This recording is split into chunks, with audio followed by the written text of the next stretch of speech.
Why is the truth so important? You have to have the truth to have a starting point. And your true self is found in that very uncomfortable zone. We all look for toughness. We all want it. But we look for it in a comfortable environment. You will not find toughness in a comfortable environment. Those of you who are listening to this, you will not find it. The only way you find it is to drown yourself in a position where you're just out of sorts, where you can't swim and you're drowning. You're drowning. And you say, you know what, man? Dad, once you come face to face with who you are, you have a starting point. It's in our head saying, you know what, man? Dude, you're not doing shit. You're wasting a bunch of percentage here. In this other 80% is suffering, pain, failure, self-doubt, darkness, and then a whole bunch of light. But to get to this light, you gotta go through all of this shit. You're not succeeding, you're not achieving.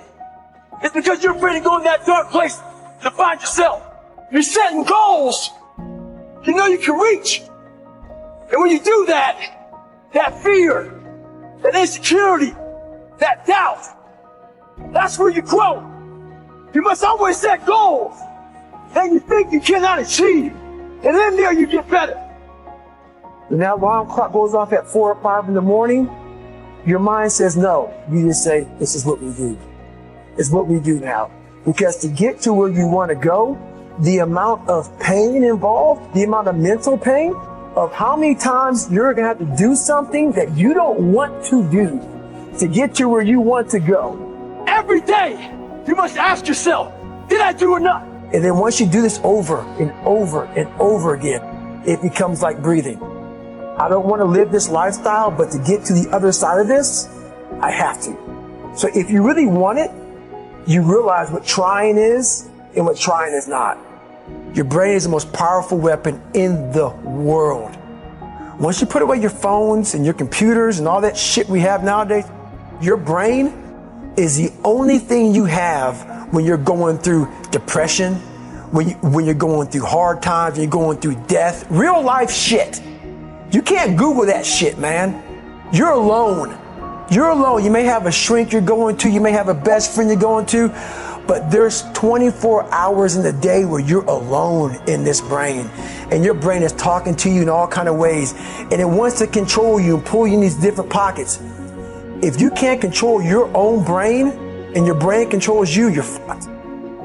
You got to tell your brain where you want to go and how you want to go and how you want to get there. You got to control it. If not, it's over. So all I knew back then was hard work. You got to work hard. You got to work hard.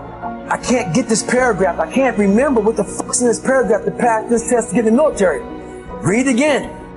Still not getting it. Read again. But if not getting it, write it out. And that's how I started learning.